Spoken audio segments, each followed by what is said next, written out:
Hola, hola, ¿qué tal? ¿Cómo están? Bienvenidos a Mentes Médicas. Mi nombre es Juliana Parisi y el día de hoy vamos a hablar de una de las patologías que conforma lo que serían las hemorragias de la segunda mitad del embarazo, como lo es el DPP. El DPP es el desprendimiento prematuro de placenta normoinserta, conocida con las siglas DPP-NI, y también es conocida con un término en latín que se denomina abruptio placente. ¿Qué quiere decir eso? Quiere decir desgarro de la placenta a pedazos. Desgarro de la placenta a pedazos. Esta patología es bastante importante. ¿Por qué? Porque presenta una alta mortalidad materno-fetal. ¿Ok? Una alta mortalidad materno-fetal. ¿Por qué? Porque la mortalidad materna está alrededor del 1%, pero la mortalidad fetal alrededor del 60%. Imagínense.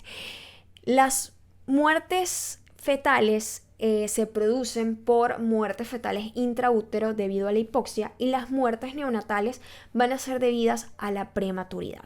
¿Ok? Entonces vamos a dar inicio. Pero antes de comenzar, quiero decirte que he creado un manual de obstetricia que contiene toda la información esencial para dominar esta clínica. En él encontrarás cuadros integrativos diseñados para facilitar tu proceso de aprendizaje y aumentar tu retención. La información está expresada de una manera fácil y clara y se encuentra sumamente condensada, centrada en lo verdaderamente importante para que no pierdas tu valioso tiempo yendo de un libro a otro e investigando de más. Para adquirirlo, ingresa a patreon.com/mentesmedicas/shop. Empecemos con el concepto. ¿Qué es el desprendimiento prematuro de placenta? Esto significa que es una separación parcial o total de la placenta en su sitio normal de inserción en el útero después de las 20 semanas y antes del parto. ¿Ok? Ese sería el concepto completo de lo que sería el desprendimiento prematuro de placenta. ¿Cuál es su incidencia? Es la segunda causa de hemorragia en el tercer trimestre, porque la primera causa de hemorragia en el tercer trimestre es la placenta previa. Esta es la segunda. Se produce en el 0.5 al 1.5% de todos los embarazos y generalmente aparece en la segunda mitad de la gestación a partir de la semana número 28. Ok, vamos con la etiología.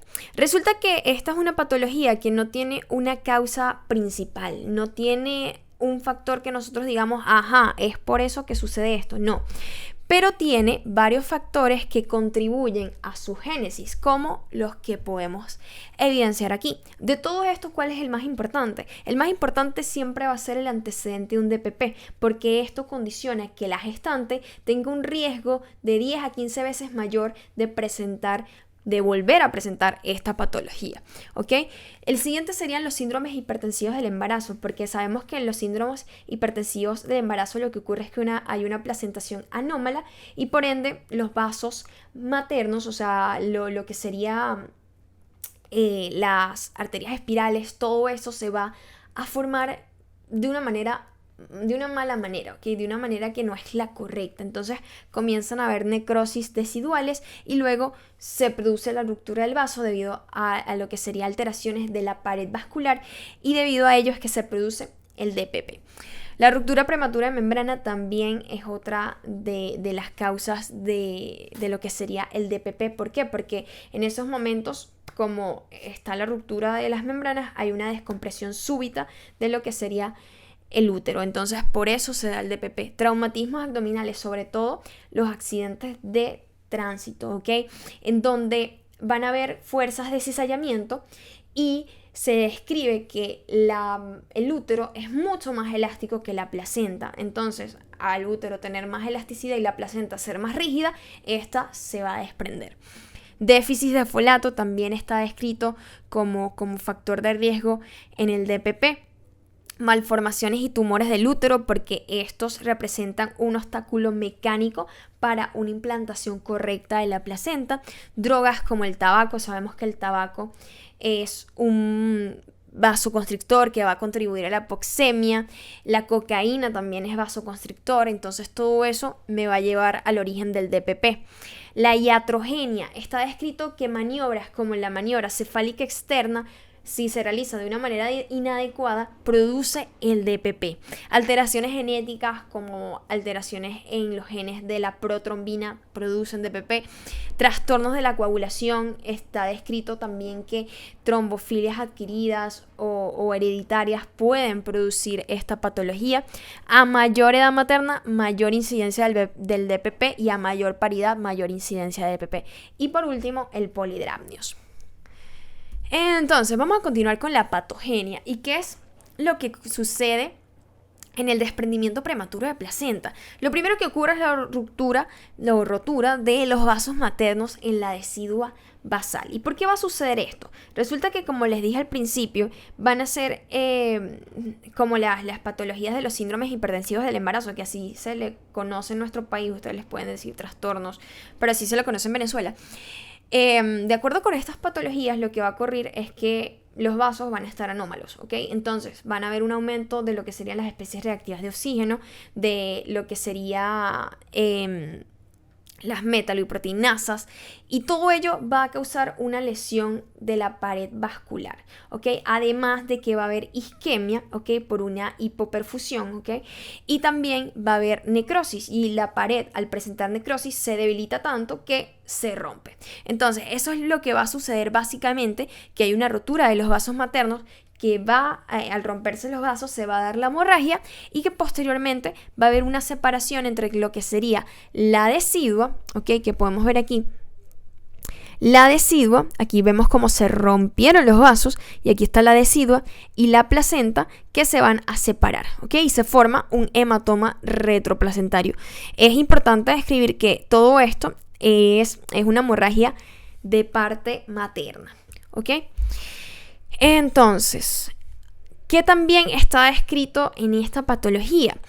Va a haber una disfunción endotelial, ¿ok? Va a haber lesión del endotelio. Entonces, se van a producir factores que son dañinos, como cuáles, como la endotelina y el tromboxano A2. Ellos, por supuesto, desencadenan vasoconstricción, va a haber una hipoxia local y una hipoxia fetal. Recuerden que todo esto, como les dije al principio, esta patología tiene una alta mortalidad perinatal por el hecho de que al tú desprender la placenta, obviamente estás evitando, o sea, estás incidiendo sobre ese intercambio materno-fetal, ya no se está dando. Entonces, por eso lo más importante que sucede en esta patología, y la mortalidad, toda la mortalidad se la lleva al feto. ¿Ok? Entonces, por eso es que hay hipoxia fetal. No solamente eso, sino que también la hipoxia produce trombina, y también la activación de la vía de coagulación hace que aumente la trombina. Todo eso va a hacer que aumente la trombina. Y si recordamos qué es la trombina es una enzima que transforma el fibrinógeno en fibrina. Esta es una enzima que va a estar en la cascada de coagulación, que participa en la vía común y que transforma lo que sería un coágulo soluble en un coágulo insoluble, ¿verdad? El fibrinógeno en fibrina. Y también, ¿por qué nos interesa esto en ginecobstetricia? Nos interesa porque la trombina es un potente uterotónico, además de que va a disminuir los receptores de progesterona en la decidua basal. Entonces, lo que va a hacer es que va a aumentar el tono del útero, va a causar una hipertonía uterina, y a la vez también va a aumentar las contracciones uterinas, es decir, va a haber una taquisistolia. Van a ser 5 o más de 5 contracciones en 10 minutos, ¿ok? ¿Qué más? Entonces aquí les traigo un esquemita en donde se puede resumir todo lo que sucede. El DPP va a ocasionar una interrupción del intercambio materno-fetal, ¿ok? Como hemos visto, y esto va a conllevar a la hipoxia fetal. La lesión vascular, la disfunción endotelial, va a causar aumento de la endotelina, del tromboxano 2, lo que va a dar origen a vasoconstricción y, por supuesto, a hipoxia fetal. Y a su vez, la hipertonía uterina va a causar más compresión a los vasos bimetrales, y por ende más hipoxia fetal, ¿ok? Entonces, seguimos con la patogenia, y es que es importante saber que la separación, como dijimos al inicio en el concepto, habíamos descrito que es la separación parcial o total de la placenta, ¿cierto? De su sitio normal de inserción, ¿ok? Entonces, total o parcial, y es por eso que la clínica va a ser variable. La clínica va a ser variable porque a veces la mujer, la gestante, no presenta hemorragia, y otras veces que sí, que es profusa, y varía mucho porque muchas veces puedes tener una hemorragia muy, muy, muy activa, muy profusa, pero el feto está vivo. Y a veces no tienes la hemorragia, pero el feto está muerto. Y eso va a depender de qué tan desprendida esté la placenta. ¿Ok? Entonces, aquí podemos evidenciar una esquemita en donde vemos 3 placentas. Fíjense que en esta el desprendimiento es parcial. Se desprende en uno de los márgenes y es por eso que nosotros vamos a evidenciar una hemorragia externa. ¿Ok? En este caso, la separación es total. ¿Ok? Y también como se desprende en uno de los márgenes, vemos esta hemorragia externa. Pero ¿qué pasa aquí? Que los márgenes de la placenta no están desprendidos, no hay separación en estos lados y por ende no podemos evidenciar una hemorragia externa, sino que se separa en el centro. ¿Ok? Entonces, seguimos. El 80% de los casos de DPP son hemorragia externa. Las mujeres presentan hemorragia externa y el 20% presenta hemorragia oculta. ¿Cuál creen que es la más grave? ¿Cuál creen que es a la que nosotros le tenemos que tener una mayor atención? Por supuesto, la hemorragia oculta. ¿Por qué?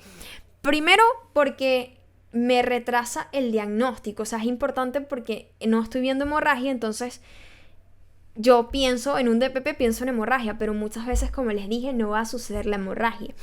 También porque puede estar sucediendo esa hemorragia oculta, no la estamos evidenciando y la mujer puede estar gravemente afectada porque puede presentar una coagulación intravascular diseminada. Entonces, la gravedad del cuadro aquí es como que se oculta. ¿Ok? Entonces eso es bastante importante. Pasamos ahora a la clínica. ¿Qué vamos a ver? Como les dije, siempre el DPP, bueno, no siempre, porque ya les dije que puede haber hemorragia oculta, pero la mayoría de las veces hay hemorragia. ¿Ok? ¿Y cuál es la característica de esta hemorragia? Esto es importante para nosotros diferenciarlo de la placenta previa, que va a ser rojo oscuro, que no coagula y que bueno, la cantidad, bueno, va a depender, pero es que va a ser rojo oscuro y que no coagula y que la mujer va a presentar dolor abdominal. En una placenta previa no hay dolor, en cambio aquí sí va a haber dolor abdominal, que puede ser un dolor lumbar si esa placenta está insertada en la parte posterior, ¿ok? Por supuesto, también la paciente va a presentar un mal estado general. Al examen físico, ¿ok? Podemos evidenciar una hipertonía uterina, la taquisistolia. Al tacto vaginal el cuello uterino va a estar parcialmente dilatado, el polo inferior de la cavidad amniótica a gran tensión si las membranas están íntegras y que también es súper importante esto, va a haber pérdida del bienestar fetal, eso tampoco ocurre en placenta previa. ¿Ok? Aquí sí hay una pérdida del bienestar fetal porque me está afectando los vasos que van a llevar los nutrientes al feto, ¿ok? Entonces, Entonces, ¿qué va a haber? Los DIP2, ¿qué son los DIP2? Son las desaceleraciones tardías, puede haber bradicardia, puede haber reducción de la variabilidad, puede haber cualquiera de estos que me está indicando que ese fetico está sufriendo, ¿ok? Entonces, otra de las cosas que se describen en esta patología es el útero de Cuvelier, también denominada hace mucho tiempo una apoplejía útero-placentaria. Así la denominó en los 1900 Cuvelier, ¿ok? Pero posteriormente pasó a llamarse útero de Cuvelier. ¿Qué es el útero de Cuvelier? Es la extravasación de sangre dentro del miometrio, ¿ok? En el miometrio ya va a estar entre sus fibras, va a estar la sangre y es por eso que él no se va a poder contraer como siempre lo hace, ¿ok? Entonces por eso es que hay atonía uterina y que puede afectar a las trompas y a los ligamentos anchos. Clasificación clínica. Importante, también conocida como clasificación clásica de Page. ¿Ok? Bueno, no como que también conocida. Esta es la clasificación clásica de Page. Ok, van a ir en grados. Desde el grado 0 hasta el grado 3. Grado 0 es una paciente que está con una clínica leve. Grado 3 es una paciente con una clínica grave. ¿Ok? Grado 0 no existen síntomas y el diagnóstico se establece de forma retrospectiva, es decir, se realiza al momento del alumbramiento al examinar la placenta. En el grado 1 el desprendimiento es de menos del 30%, el sangrado es leve, pero el fetico está genial, la frecuencia cardíaca fetal está normal, la presión arterial de la madre está normal y el fibrinógeno está normal. Ya vamos a ver qué exámenes de laboratorio le vamos a pedir. En el grado 2 el desprendimiento es del 30 al 50%, el sangrado es de leve a moderado, ya aquí sí hay afectación del feto, ¿ok? Vamos a ver un sufrimiento fetal agudo, va a existir también dolor e hipertonía uterina, taquicardia materna y el fibrinógeno va a estar disminuido. Y en el grado 3, recuerden que el fibrinógeno va a disminuir porque hay mucha trombina y la trombina va a convertir el fibrinógeno en fibrina, entonces comienza a disminuir mucho el fibrinógeno.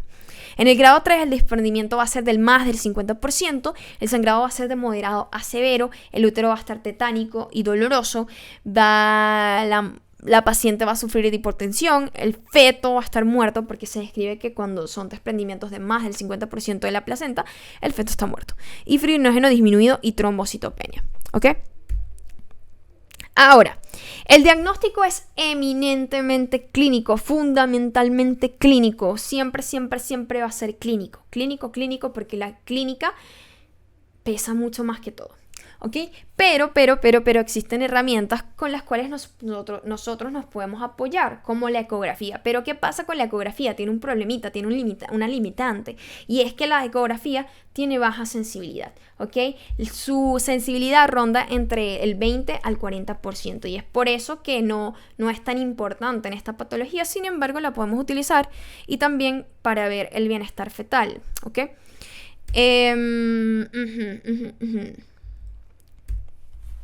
Entonces, ¿qué vamos a ver en la ecografía transabdominal? ¿Ok? Los hallazgos ecográficos van a depender del tamaño del hematoma, de cuánto tiempo ha pasado desde que se formó ese hematoma y ¿de qué más? Y de la ubicación. ¿Ok? Entonces, vemos que si es una hemorragia aguda que acaba de comenzar, el hematoma se va a ver con unas características ecogénicas de isoecoico o hiperecoico con relación a la placenta, ¿ok? Pero si ya está en resolución, si ya han pasado 2 semanas, son hipoecoicos, ¿ok? Sin embargo, se describe que a menudo los hematomas retroplacentarios agudos pueden ser difíciles de reconocer porque disecan la placenta o el miometrio y son similares en ecogenicidad a la placenta. Es por eso que muchas veces también se utiliza el ecodoppler. En el ecodoppler, ¿qué va a suceder? Que nosotros al ubicar lo que sería la placenta y el hematoma, vamos a ver que el hematoma no va a presentar flujo sanguíneo, mientras que la placenta sí. Entonces es una forma de diferenciarlo. ¿Cuáles van a ser los criterios ecográficos para el diagnóstico del DPP? Contamos con varios. Y para eso les traje este esquemita que ven aquí. Vamos a hablar del primero. Colección preplacentaria debajo de la placa coriónica. Es decir, aquí está la placenta, aquí está el útero y aquí está la placa coriónica. Debajo, este va a ser el hematoma preplacentario que va a estar entre la placenta y lo que sería el líquido amniótico. ¿Ok?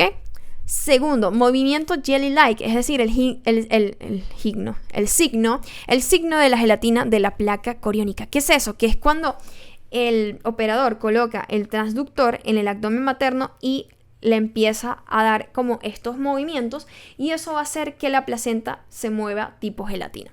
¿Ok? 3. Conexión retroplacentaria. La conexión retroplacentaria es lo que siempre hemos hablado, el hematoma retroplacentario que se forma entre el útero y la placenta. ¿Okay? El hematoma marginal o subcorial, que es este que vemos aquí, y los otros son el aumento heterogéneo del espesor placentario más de 5 centímetros en un plano perpendicular y el hematoma intraamniótico. Ok, chévere, seguimos. ¿Cuáles van a ser las complicaciones? Las maternas, shock hipovolémico, por supuesto, porque la mujer, la paciente está presentando una hemorragia, entonces puede cursar con un shock hipovolémico. La insuficiencia renal aguda, porque al haber una hemorragia, pues hay baja perfusión hacia lo que serían los riñones. Entonces se puede ocurrir la insuficiencia renal aguda, una coagulación intravascular diseminada, ¿ok? Coagulopatía de consumo y las fetales. El feto puede cursar con hipoxia, con muerte fetal, en el peor de los casos, y prematuridad. Ahora vamos con el tratamiento. ¿Ok? El DPP se considera una urgencia obstétrica que puede requerir la finalización inmediata de la gestación y el grado de urgencia y la vía de finalización de la gestación dependerán del estado materno y fetal. Aquí en la conducta nosotros nos vamos a basar en 3 cosas que son súper importantes, ¿ok? ¿Cómo está el feto? ¿Cómo está la madre? Y cuál es la semana de gestación, ¿ok? En esos 3 factores es que nos vamos a basar para decidir nuestra conducta. Vamos a hablar un poco de las medidas generales. Por supuesto, es una paciente que debemos hospitalizar, que hay que iniciar la monitorización continua, cateterizar 2 vías venosas periféricas, porque vamos a administrar dependiendo de lo que vaya presentando la paciente. Si está presentando hemorragia, pues vamos a administrar soluciones cristaloides, podemos administrar incluso concentrados globulares dependiendo de la cuantía de esa hemorragia, también plasma fresco congelado dependiendo de cómo sea la coagulación intravascular diseminada. Vamos a ir viendo, ¿ok? Entonces, hay que cuantificar las pérdidas sanguíneas, el control de diuresis también es importante, y exámenes de laboratorio. ¿Qué exámenes de laboratorio vamos a realizar? Vamos a realizar hematología completa más plaquetas, vamos a evidenciar que hay trombocitopenia en estas pacientes, que los tiempos de coagulación van a estar prolongados, el PT, PTT, ¿ok? El fibrinógeno va a estar en estos casos disminuido, ¿ok? Porque recuerden que la trombina es la enzima que convierte en fibrinógeno en fibrina, y si hay mucha trombina, pues quiere decir que mucho fibrinógeno se está convirtiendo en fibrina y que va a disminuir, ¿ok? Y se van a producir muchos productos de degradación de la fibrina como el dímero D, ¿ok? Creatinina y urea la debemos vigilar por lo que les había comentado anteriormente, que era que es una paciente que puede cursar como complicación con una insuficiencia renal aguda. Y bueno, más de lo mismo que ya les había dicho. La conducta médica. Entonces, si es una paciente que está antes de las 35 semanas de gestación, que presenta una hemorragia escasa y que el cuadro clínico es leve y el monitoreo fetal es normal, nuestra conducta va a ser expectante. Conducta expectante. Y nosotros vamos a administrar lo que serían inductores de la maduración pulmonar, y están contraindicados los tocolíticos. ¿Por qué? Porque esto me puede enmascarar la gravedad del cuadro, ¿ok? Madre hemodinámicamente inestable o feto que está con sufrimiento fetal agudo, entonces no. Vamos a interrumpir el embarazo por la vía más expedita, que es la cesárea segmentaria. Óbito fetal. En cambio, si tenemos un óbito fetal, la resolución va a ser un parto por vía vaginal, ¿ok? Solamente la cesárea va a estar indicada en algunas excepciones, ¿ok? Va a estar indicada cuando la hemorragia es muy intensa y no se consiga controlar con el tratamiento médico, y va a estar indicada cuando existen condiciones obstétricas que la aconsejan, como por ejemplo la desproporción cefalopélvica. En cambio, si el feto está vivo a término, siempre se va a indicar la interrupción del embarazo por la vía más expedita, como habíamos dicho, la vía alta. Entonces, con esto hemos terminado el video. Si te ha gustado, por favor, dale un me gusta y deja tu comentario de cualquier duda que tengas, cualquier pregunta que quieras realizar. Y también, si te gustaría que hiciera más videos de ginecoobstetricia, lo puedes dejar aquí abajito. Esto ha sido todo por hoy, chicos, y nos vemos ¿en dónde? En el próximo video de mi canal, tu canal, Mentes Médicas. Chau, chau.